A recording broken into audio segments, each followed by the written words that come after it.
अस्सलाम वालेकुम YouTube family, कैसे हैं आप सब। उम्मीद है कि आप सब ठीक होंगे। आज का हमारा टॉपिक है टाइप्स ऑफ वर्ब की किस्में। वर्ब की 7 टाइप्स हैं जिनको आज हम पढ़ेंगे। ऐसे तो बहुत सी टाइप्स हैं, लेकिन आज हम वर्ब की 7 टाइप्स को पढ़ेंगे थोड़ा सा डिटेल में विद एग्जांपल्स। पहली टाइप है रेगुलर वर्ब।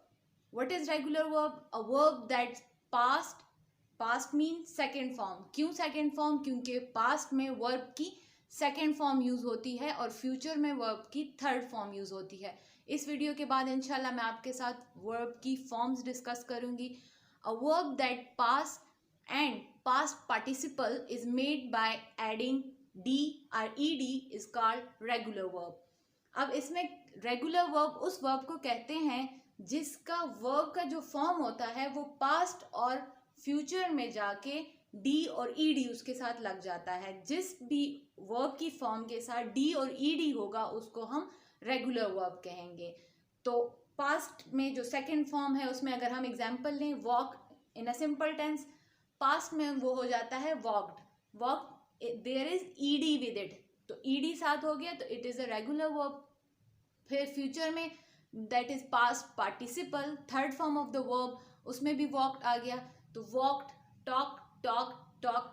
तो डी और ईडी पे कोई भी वर्ब की सेकेंड या थर्ड फॉर्म एंड होगी उसे हम रेगुलर वर्ब कहेंगे। और इररेगुलर वर्ब इसके बिल्कुल ऑपोजिट है।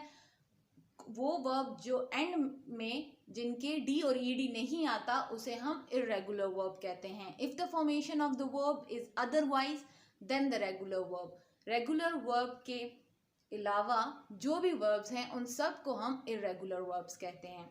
For example shut, shut, shut.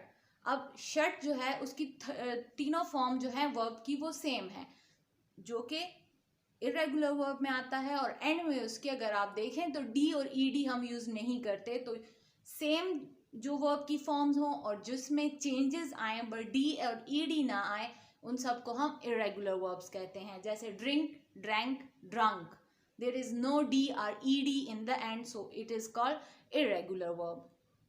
जी, इसके बाद हमारे पास आ जाता है लिंकिंग वर्ब। लिंकिंग वर्ब वो वर्ब होता है a verb that acts as a link between two words is called linking verb.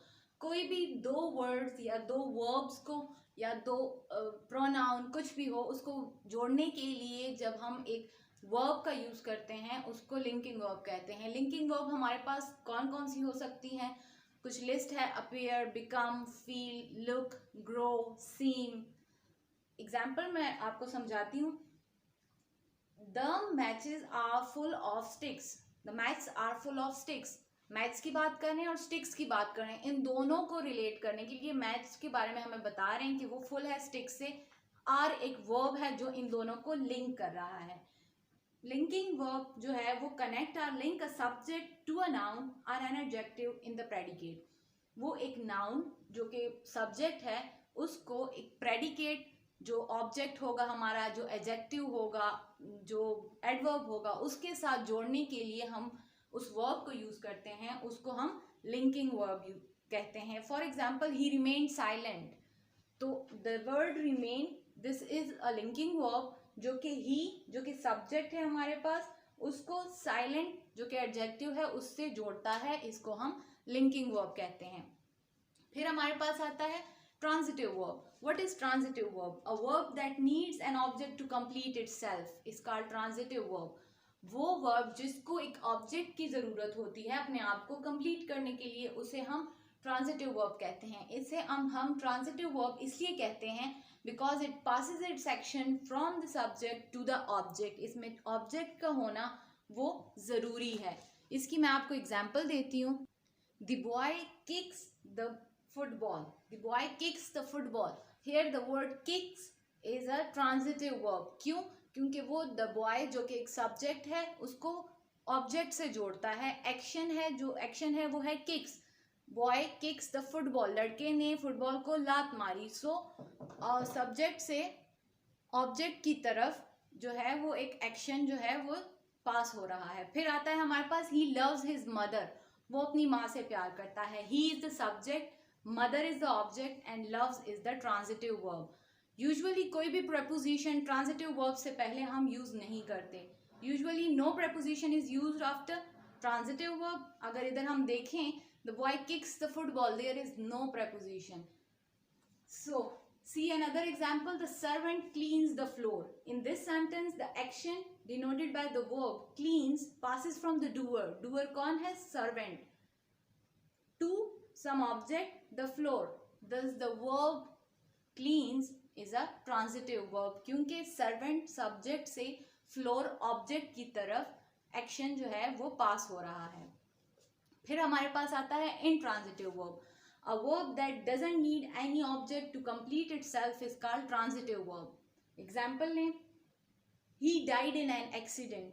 वो एक accident में मर गया. There is no object. There is a subject he. There is a verb died in an accident, but there is no object कि वो कहाँ पे मरा. He died in an accident in Lahore. So that is then the object, but there is no object. There is no action passes.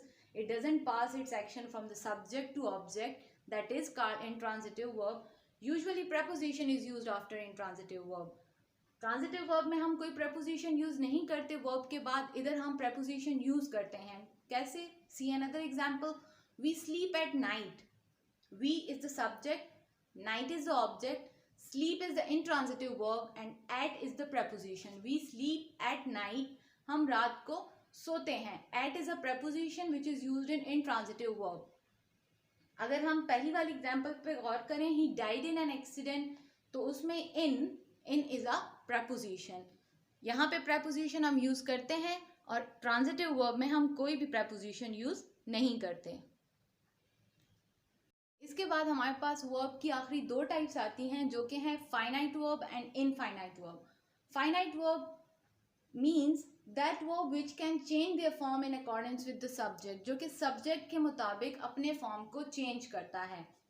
How? It defines the time की वजह से and the subject और subject की वजह से. Time अब क्या है? Time किसी भी tense को अगर हम ले लें, past, present और future, उसके मुताबिक verb का change होना, subject के मुताबिक verb का change होना, वो verb हमारे पास finite verb कहलाएगा.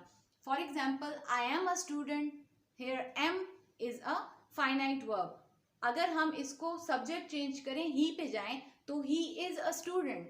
he के साथ is आ गया, is भी एक verb है. फिर अगर हम subject को change करके they करें, तो they के साथ आएगा they are students. are is a verb. अब एक ही verb है लेकिन वो subject के change होने के साथ change हो रहा है और इसका tense वो present है, तो हम present में is, are, am यूज करते हैं. तो इधर इस एग्जाम्पल से जाहिर होता है कि कैसे सब्जेक्ट के चेंज होने के साथ साथ वर्ब में चेंजेस आती हैं. अब अगर हम दूसरे वर्ब पे चले जाएं, इनफाइनाइट वर्ब पे, तो infinitive verb is a word which has to before it, जिसके आगे हम टू लगाते हैं. It shows infinitive action when is used at the beginning of the sentence. कैसे? एग्जाम्पल में देखें, to see is to believe. कोई भी verb, see is a verb, week is a verb, कोई भी वर्ब जिसके बिगिनिंग में हम टू यूज करते हैं उसको हम इनफाइनाइट वर्ब कहते हैं. For example, to see is to believe. Here see is a verb, इसके साथ टू लग गया तो ये इनफाइनाइट वर्ब हो गया and it collectively is known as infinite verb, to see. फिर नेक्स्ट पे आते हैं, to be weak is miserable. तो टू इसके साथ आ गया बिगिनिंग में, तो this is a infinite action, infinite verb which shows infinite action. And finite verb changes with time and subject. It tells you who is doing the action and when it is being done. So this is आज का यही topic था. उम्मीद है कि आपको पसंद आया होगा. पसंद आया हो तो वीडियो को लाइक कीजिएगा एंड अल्लाह हाफिज़.